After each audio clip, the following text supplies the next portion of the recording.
तो कैसे हैं आप सभी लोग। स्वागत है आप सबका कंपटीशन एंड यू में। मैं विशाल शर्मा आप सभी के साथ प्रैक्टिस सेट नंबर 7। जी हाँ, वीपीओ एग्जाम के लिए पंचायत से संबंधित हम प्रश्न कर रहे हैं, ठीक है। और ये प्रैक्टिस सेट नंबर 7 है। इससे पहले 6 प्रैक्टिस सेट आ गए हैं, प्लेलिस्ट बना दी गई है, आप उसमें जाकर उन्हें चेकआउट कर सकते हैं। तो चलिए बढ़ते हैं आगे फटाफट। पहला ही प्रश्न है, पंचायतों को आर्थिक स्वरूप से सुदृढ़ करने व स्वशासन की इकाई के रूप में सक्षम बनाने हेतु संविधान की किस अनुसूची में कार्यों को पंचायत को हस्तांतरित किया गया। तो ये सारा कार्य किया गया आपका 11वीं अनुसूची में। जी हाँ, कौन सी में? 11वीं अनुसूची में। याद रहेगा, ऑप्शन नंबर डी इसका सही आंसर है। चलिए क्वेश्चन नंबर 2 पूछ रहा है, पंचायती राज किस सूची का विषय है। तो बड़ा आसान है सर, ये राज्य सूची का विषय है। किसका विषय है? ये राज्य सूची का विषय है। क्वेश्चन नंबर 3 आप जानते हैं, हम लोग फटाफट क्वेश्चन करते हैं फटाफट, जिससे कि कोई समय व्यतीत ना हो ऐसा बिन बात के। निम्नलिखित में से किसका निर्माण पंचायती राज व्यवस्था के तहत हुआ था। तो बहुत सीधी सी बात है, ये तो कुछ है ही नहीं। तो ये क्या हुआ है सर? ग्राम पंचायत का। किसका हुआ है? ग्राम पंचायत का हुआ है निर्माण। क्वेश्चन नंबर 4, यदि पंचायत भंग होती है तो किस अवधि के अंदर निर्वाचन होंगे। तो हम जानते हैं 6 माह के अंदर निर्वाचन पुनः होंगे। थोड़े से आसान प्रश्न रहे हैं इस वाले प्रैक्टिस सेट में, मैंने देखा था बुक के अंदर जब, तो थोड़ा आसान है, पर चलिए रिकॉल हो जाएगा और कुछ नहीं है।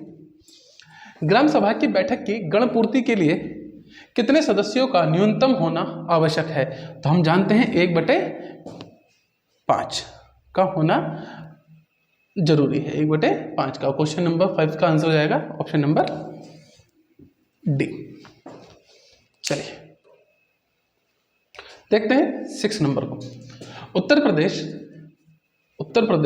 प्रदेश पंचायत राज अधिनियम 1947 की किस धारा में ग्राम सभा को परिभाषित करता है। तो हम जानते हैं जो ग्राम सभा है वह हमारी 2(6) में आती है। ऑप्शन नंबर ए इसका सही आंसर होगा। चलते हैं क्वेश्चन नंबर 7 पर। 11वीं अनुसूची के अनुसार पंचायतों को कितने विषय पर कार्य करने का अधिकार प्राप्त है। तो हम जानते हैं कितने विषयों पर कार्य करने का अधिकार प्राप्त है सर? 29 विषयों पर कार्य करने का अधिकार प्राप्त है। नेक्स्ट है, जिले को विकेंद्रीकरण की धुरी बनाने का सुझाव किसे? जिले को। ये प्रश्न बढ़िया है। जिले को विकेंद्रीकरण की धुरी बनाने का जो सुझाव है वो किस समिति द्वारा दिया गया। तो याद रखना, अशोक मेहता समिति द्वारा। ऑप्शन नंबर 20 का सही आंसर बनेगा। जी हाँ, कौन सी समिति? अशोक मेहता समिति के द्वारा। नेक्स्ट, किस अधिनियम के तहत स्थानीय स्वशासन को हस्तांतरित विषय सूची में रखा गया। तो भारत शासन अधिनियम 1919 के तहत यह हस्तांतरित विषय की सूची में रखा गया है। क्वेश्चन नंबर 10 पूछ रहा है, अनुसूचित क्षेत्रों में रहने वाले लोगों के लिए न्याय सभाओं के माध्यम से स्वशासन सुनिश्चित करने के लिए कौन सा अधिनियमित किया गया है। तो याद रखना, पेशा अधिनियम। कौन सा? पेशा अधिनियम। क्वेश्चन नंबर 11 भारत में अधिकांश ग्राम किस रूप में पाए जाते हैं। आज क्वेश्चन थोड़े से इजी है, इसलिए और ज्यादा तेज हम लोग चलते हुए प्रतीत होंगे आप लोगों को, ठीक है। भारत में अधिकांश ग्राम किस रूप में पाए जाते हैं। तो याद रखना, अकेंद्रित होते हैं और छिटपुट होते हैं, अर्थात ऑप्शन नंबर सी इसका सही आंसर बनेगा। क्वेश्चन नंबर 12 निम्नलिखित में सही है। पहला कथन है, कथन क्या है? पंचायती राज व्यवस्था लोकतंत्र को वास्तविक धरातल पर लाने की प्रथम पाठशाला है। बिल्कुल सही है। कारण इसमें समाज के सभी नागरिक प्रत्यक्ष रूप से सहभागिता निभाते हैं। बिल्कुल सही है। इसका मतलब कथन और कारण दोनों सत्य हैं। ऑप्शन नंबर ए इसका सही आंसर बनेगा। नेक्स्ट पूछ रहा है, ग्राम स्वराज की मूल इकाई क्या होती है। तो सब जानते हैं ग्राम स्वराज की जो मूल इकाई है वो ग्राम सभा होती है। क्या होती है? ग्राम सभा। ऑप्शन नंबर ए इसका सही आंसर बनेगा। 14 पे चलते हैं। ग्राम पंचायत में कितने स्थान महिलाओं के लिए आरक्षित हैं। तो देखिए, महिलाओं के लिए जो आरक्षित हैं वो 1/3 हैं। कितना है सर? 1/3। ऑप्शन नंबर ए सही आंसर बनेगा। 15 पे चलते हैं। कितनी जनसंख्या के परिप्रेक्ष्य में ग्राम पंचायत के गठन का प्रावधान है। तो 1000। कितना? मिनिमम 1000 की जनसंख्या पर। क्वेश्चन नंबर 16 की तरफ चलते हैं। पूछ रहा है, पंचायत चुनावों के संचालन का पर्यवेक्षण कौन करता है। तो डीएम साहब करते हैं, अर्थात जिला अधिकारी करते हैं हमारे। क्वेश्चन नंबर 17 पंचायतों का चुनाव राज्य निर्वाचन आयोग द्वारा किस वर्ष से कराया जा रहा है? तो ये अच्छा प्रश्न है। ये कराया जा रहा है 1995 से, 1995 से। जी, क्वेश्चन नंबर 18, निम्न कथनों में असत्य कथन बताइए। ग्राम स्तर पर किसी पंचायत के अध्यक्ष का चुनाव पंचायत सदस्यों के द्वारा अपने में से किया जाता है। चलिए, सही है, असत्य बताना है, ये सही है। पर ग्राम स्तर पर किसी पंचायत के अध्यक्ष के निर्वाचन संबंधी रीति विधानमंडल द्वारा विनिश्चित की जाती है। सही है। मध्यवर्ती स्तर पर अध्यक्ष का चुनाव सदस्यों द्वारा अपने में से किया जाता है। लेट अस सी। जिला स्तर पर पंचायत अध्यक्ष का निर्वाचन सदस्यों द्वारा अपने में से किया जाता है। कौन सा इसमें से असत्य? असत्य आपको बताना है। चलिए, तो ऊपर की हमने बात कर ली थी, सही है। तो जो असत्य है वह सी है, मतलब मध्यवर्ती स्तर पर अध्यक्ष का चुनाव सदस्यों द्वारा अपने में से किया जाता है, यह असत्य है। क्वेश्चन नंबर 19 मतलब भारतीय संविधान का अनुच्छेद 243(4) संबंधित है किससे? तो लोकसभा के सदस्यों का पंचायत में प्रतिनिधित्व से? बिल्कुल नहीं। राज्य विधानमंडल के सदस्यों का पंचायत में प्रतिनिधित्व से? ये भी गलत है। पंचायत के अध्यक्ष व सदस्यों का पंचायतों के अधिवेशनों में मत देने का अधिकार? ये बिल्कुल सही है ना। बड़े आराम से इसे देखना और समझने की कोशिश करना। क्वेश्चन नंबर 20, 73वें संविधान संशोधन अधिनियम 1992 के तहत किस प्रकार के उपबंध किए गए हैं? तो किए गए आदेशात्मक व स्वविवेकी, दोनों प्रकार के उपबंध किए गए हैं। 21, उत्तर प्रदेश में पंचायतों का द्वितीय आम चुनाव किस वर्ष संपन्न किया गया? देखिए, बढ़िया प्रश्न है। देखिए, मैंने आपको पहले ही बताया है, जिस प्रश्न में डेट होगी वह प्रश्न आपके लिए ज़्यादा इंपॉर्टेंट है। क्यों? क्योंकि हमें डेट अक्सर बहुत अच्छे से फ्लुएंटली याद नहीं होती, डिटेलिंग हम कर लेते हैं। हाँ, उत्तर प्रदेश में पंचायतों का दूसरा आम चुनाव किस वर्ष संपन्न हुआ? सर, दूसरा आम चुनाव 1955 में संपन्न हुआ, 1955 में। वर्तमान में मनरेगा योजना के तहत उत्तर प्रदेश में एक दिन की मजदूरी कितनी है? तो यह है 230 रुपया। कितनी है? 230 रुपया। क्वेश्चन नंबर 23, जिला योजना समिति के गठन का प्रावधान किस संविधान संशोधन में? तो जिला योजना की बात कर रहा है 74वें संविधान संशोधन में। वैसे यह हमारे सिलेबस का हिस्सा नहीं है 74वां संविधान, पर पढ़ेंगे, कहीं से क्वेश्चन कुछ भी दे सकते हैं, आप तो जानते हैं। 24, 15वें वित्त आयोग की सिफारिशों के अनुसार 21-22 से 25-26 के दौरान पंचायतों को किस क्षेत्र के लिए 1.42 लाख करोड़ का सशर्त अनुदान स्वीकृत हुआ? ये प्रश्न पिछली 1 या 2 क्लास पहले भी था। सही आंसर है साफ पानी और स्वच्छता के लिए। याद रखना, प्रश्न उल्टा भी पूछा जा सकता है कि साफ पानी और स्वच्छता के लिए 2021-22 से 2025-26 के दौरान पंचायतों को कितना धन आवंटित हुआ? तो आपको बताना होगा 1.42 लाख। क्वेश्चन नंबर 25 की ओर चलते हैं, और 25 में है, किस वित्त आयोग ने राज्यों की हिस्सेदारी को 32% से बढ़ाकर 42% करने की अनुशंसा की थी? ये बहुत ही अच्छा प्रश्न है और आने के पूरे चांसेस हैं 14वें वित्त आयोग ने। क्वेश्चन नंबर 26, वित्त आयोग का गठन प्रत्येक 5 वर्ष के अंतराल पर कौन करता है? तो सब जानते हैं, राष्ट्रपति करता है। ठीक है, 26 का सही। राज्य वित्त आयोग का सदस्य अपना त्यागपत्र किसे सौंपता है? ये बढ़िया प्रश्न। राज्य वित्त आयोग का जो सदस्य होगा वह अपना त्यागपत्र किसे सौंपेगा? तो वह सौंपेगा अपना त्यागपत्र राज्यपाल को। जी हाँ, किसे सौंपेगा? राज्यपाल को। क्वेश्चन नंबर 28, ग्राम पंचायत का बजट पारित करने के लिए ग्राम पंचायत की बैठक की गणपूर्ति कितनी होती है? फटाफट बताइए। ये देखिए, सीधा सीधा आंसर है, कुल सदस्य संख्या के आधे से अधिक होनी चाहिए। ठीक है ना, कुल जितने भी सदस्य होंगे उनसे आधे से अधिक। मान लेते हैं 100 सदस्य हैं, तो ऐसे 100 नहीं होंगे, मतलब एक एग्जाम्पल के तौर पर 100 हैं, तो 51 की सहमति होनी जरूरी, आधे से अधिक बस। ठीक है, क्वेश्चन नंबर 29,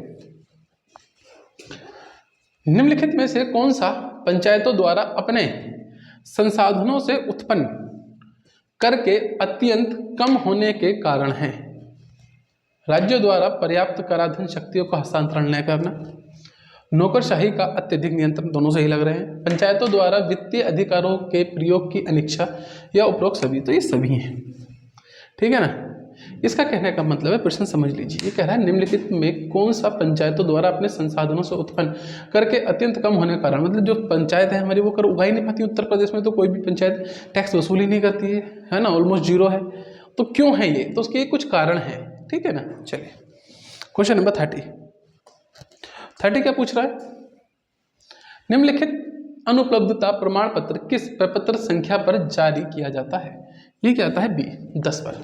याद रखना, बढ़िया प्रश्न है, एग्जाम में बनेगा। इसके लिए सेपरेट वीडियो भी आपके लिए बनाई गई है, जहां पर आप पत्र संख्या को देख सकते हैं। आई बटन पर क्लिक करने के बाद आपको वीडियो मिल जाएगा।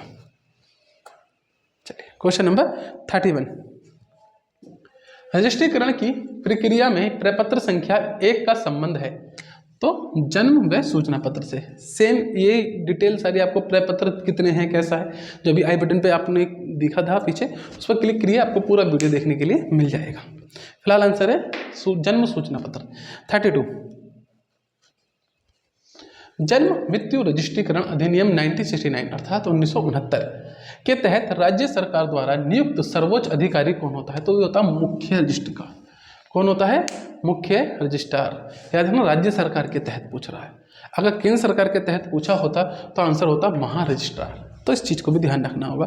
क्वेश्चन नंबर 33, ई पंचायत मिशन की शुरुआत, ई पंचायत मिशन की शुरुआत, सही आंसर बनेगा वर्ष 2018। ई पंचायत मिशन की शुरुआत वर्ष 2018। क्वेश्चन नंबर 34, डिजिटल भूमि परियोजना के बारे में सही तथ्य क्या है। उत्तर प्रदेश सरकार द्वारा राज्य में भूमि अभिलेखों के डिजिटलीकरण की परियोजना है, बिल्कुल सही। यह उत्तर प्रदेश की ग्रामीण भूमि से संबंधित ई सेवाओं का विस्तार है, बिल्कुल सही।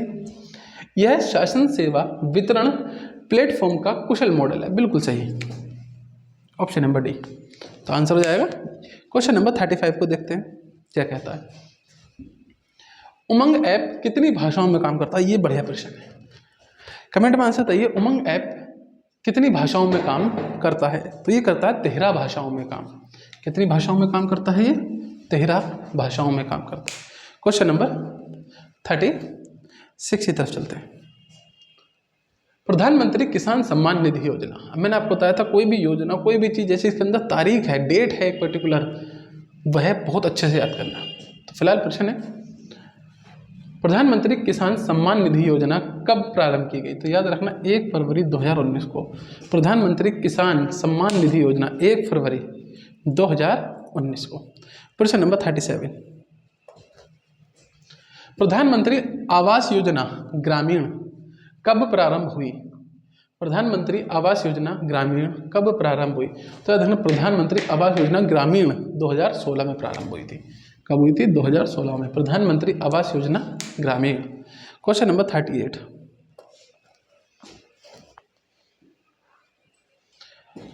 निम्नलिखित में से कौन सही सुमेलित है, मतलब 3 गलत है, कोई एक सही है, ठीक है। तो जो सही है वह है मरुस्थल विकास कार्यक्रम। तो याद रखना मरुस्थल विकास, जैसे अंत्योदय कार्यक्रम में सन 2000 में शुरू हुआ था ना, तो ये गलत है।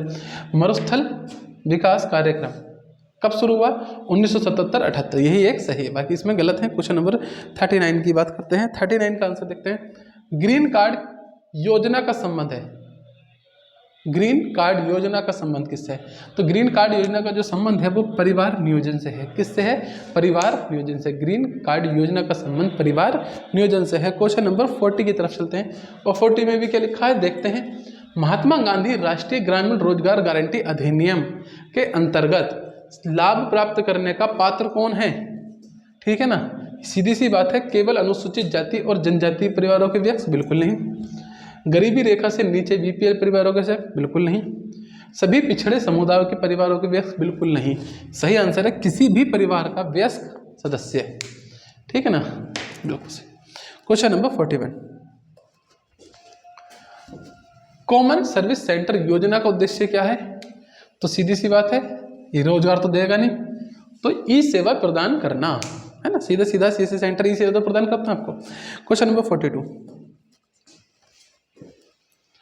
पंचायत सहायक की नियुक्ति के लिए आवेदन पत्र आमंत्रित करने की सूचना किस प्रकार दी जाएगी, जिलाधिकारी कार्यालय द्वारा, अधीनस्थ सेवा चयन आयोग की वेबसाइट पर, ग्राम पंचायत कार्यालय के सूचना पटल पर, पंचायती राज विभाग की वेबसाइट पर। तो सही आंसर है C, option number C. Question number 43, देखिए क्या आंसर बनना है। सॉलिड वेस्ट मैनेजमेंट एवं पेयजल के उपयोग शुल्क के नियमित कलेक्शन तथा रिकॉर्ड रखने से संबंधित कार्य किया जाएगा ग्राम पंचायत सचिव द्वारा, ग्राम सेवक द्वारा, पंचायत सहायक द्वारा या ग्राम प्रधान के द्वारा। तो बड़ा ही आसान है, ठीक है। कौन करेगा इसे? आप लोग करेंगे। कौन करेगा? आप लोग करेंगे, है ना, समझ पा रहे हैं। चलिए क्वेश्चन 44, भारत में पहली बार किस वर्ष नागरिक घोषणा पत्र की अवधारणा को अपनाया गया? तो 1997 में। ये प्रश्न अच्छा है, ये दमदार प्रश्न लगा। भारत में पहली बार किस वर्ष नागरिक घोषणा पत्र की अवधारणा को अपनाया गया? 1997 में अपनाया गया। चलिए, सही नीचे रह गया। वरिष्ठ नागरिक पेंशन हेतु आवेदन पत्र अग्रेषित किए करने के लिए आवश्यक दस्तावेज। आय का प्रमाण पत्र चाहिए, आयु का प्रमाण पत्र भी चाहिए। तो आंसर जाएगा ए और बी दोनों। Question number 46, MNREGA job card आवेदन के कितने दिनों बाद प्राप्त होगा? ये बढ़िया है। मनरेगा जॉब कार्ड आवेदन के कितने दिनों बाद प्राप्त होगा? तो फटाफट इसका आंसर बताइए। ये अच्छा क्वेश्चन है, याद होने वाला, तेजी के साथ। सही आंसर बनेगा 15 दिन। कितने बनेंगे? 15 दिन बनेंगे। क्वेश्चन नंबर 47, पंचायतों से संबंधित सेवा वितरण और संबंधित शिकायत निवारण तंत्र किसके द्वारा निर्धारित किया जाता है? पंचायतों से संबंधित सेवा वितरण और संबंधित शिकायत निवारण तंत्र किसके द्वारा निर्धारित किया जाता है? केंद्र सरकार के द्वारा, राज्य सरकार के द्वारा, स्थानीय सरकार के द्वारा, या ये सभी? फटाफट बताइए। ऐसा फील होगा कि ये सभी को। देखो, केंद्र सरकार से इसका कोई लेना देना नहीं है। जब इससे लेना देना नहीं है तो ये ऑप्शन भी अपने आप हट जाएगा। बच्चे कौन से? स्थानीय सरकार और राज्य सरकार, और आंसर जाएगा राज्य सरकार। 48, 2023 वर्ष 2023-24 के वार्षिक बजट में प्रधानमंत्री ग्राम सड़क योजना के लिए कितनी धनराशि व्यय करने का प्रावधान है?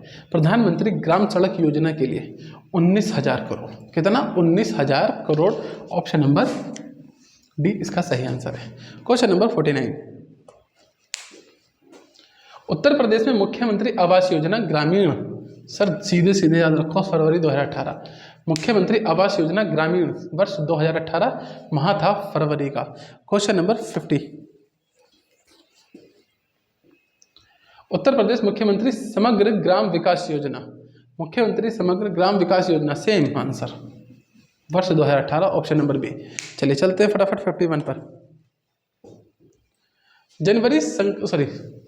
सबरी संकल्प अभियान उत्तर प्रदेश में के लिए शुरू किया गया था? तो ये कुपोषण को दूर करने के लिए। तो याद रखना, सबरी संकल्प अभियान कुपोषण को दूर करने के लिए शुरू किया गया था। क्वेश्चन नंबर 52, थोड़ा तेज चलना है। अटल भूजल योजना क्या है? ये भूजल प्रबंधन है। क्या है? भूजल प्रबंधन से संबंधित है। क्वेश्चन नंबर 53, जवाहर रोजगार योजना किस पंचवर्षीय योजना में शुरू की गई थी? ये की गई थी सप्तम, 7। Option number D. तो जवाहर रोजगार योजना किस पंचवर्षीय योजना शुरू हुई थी? 7वीं पंचवर्षीय योजना में। क्वेश्चन नंबर 54 की तरफ चलते हैं। निम्न में से किसे भारत में फसल बीमा के जनक के रूप में जाना जाता है? तो याद रखना डांडेकर, ऐसे नाम याद रख लेना, डांडेकर। तो भारत में फसल बीमा के लिए जनक कौन? Professor VM Dandekar. Question number 54 के बाद 55 पूछ रहा है, निम्नलिखित में सही मिलान कीजिए।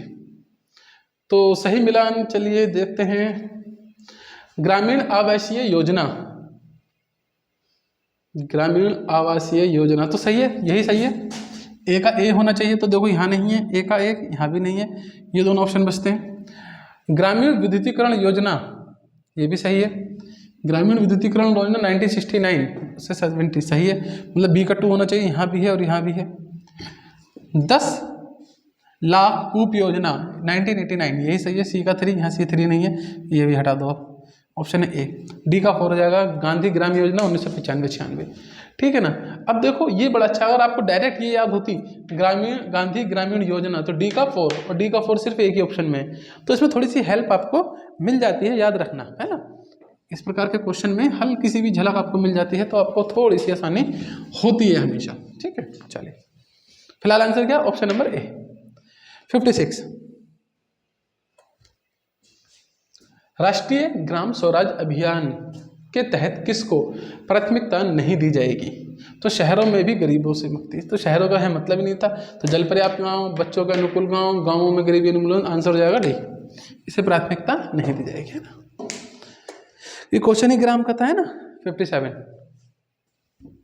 प्रत्येक संसद सदस्य द्वारा 2019 तक कितने गांवों को आदर्श गांव बनाने का लक्ष्य रखा गया था? तो ये बड़ा आसान था, 3 गांवों को बनाने का लक्ष्य रखा गया था।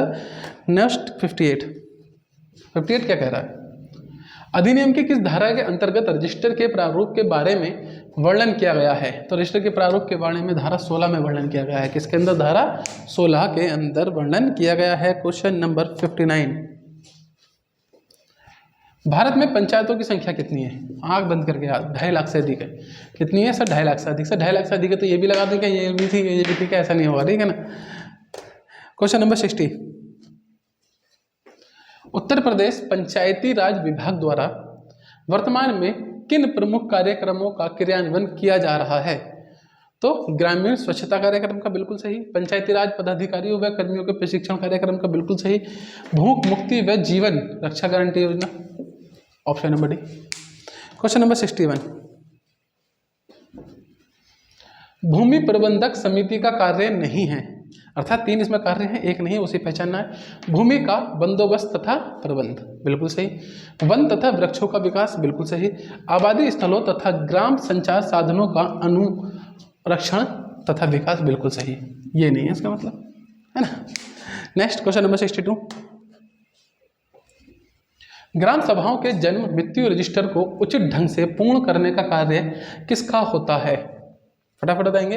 ग्राम सभाओं के जन्म मृत्यु रजिस्टर को उचित ढंग से पूर्ण करने का कार्य किसका होता है? तो ग्राम प्रधान का होगा, ग्राम पंचायत अधिकारी का होगा, ग्राम सहायक का होगा, उपरोक्त में से कोई नहीं। फटाफट बताइए। तो आप इसका आंसर जानते हैं जो आप बनना चाहते हैं, है ना। चलिए क्वेश्चन नंबर 63, ग्राम पंचायत के कर्मचारी किसके नियंत्रण में कार्य करते हैं? वही ग्राम पंचायत अधिकारी के नियंत्रण में। नेक्स्ट नंबर 1, ग्राम सभा द्वारा लगाए गए शुल्कों का एकत्रीकरण कौन करता है? सेक्रेटरी। कौन करेगा? सर सेक्रेटरी साहब करेंगे शुल्कों का। और आज का आखिरी प्रश्न है, पंचायत से संबंधित सभी कार्यों की निगरानी के लिए कौन सा डिजिटल ऐप जारी किया गया? तो ई ग्राम स्वराजगार ऐप जारी किया गया। तो ये थे आज के 65 क्वेश्चन। आप देख रहे हैं काफ़ी तेज़ी से आप लोग इसे कर पाते हैं, ठीक है। अगर ये सबको अच्छा लगता हो और यहाँ तक आप पहुँचे होंगे तो अच्छा लगा ही होगा। वीडियो को लाइक शेयर सब्सक्राइब जरूर करें। मिलते हैं आपसे अगली वीडियो में प्रैक्टिस सेट नंबर 8 के साथ। तब तक के लिए बाय बाय, आपका दिन शुभ हो।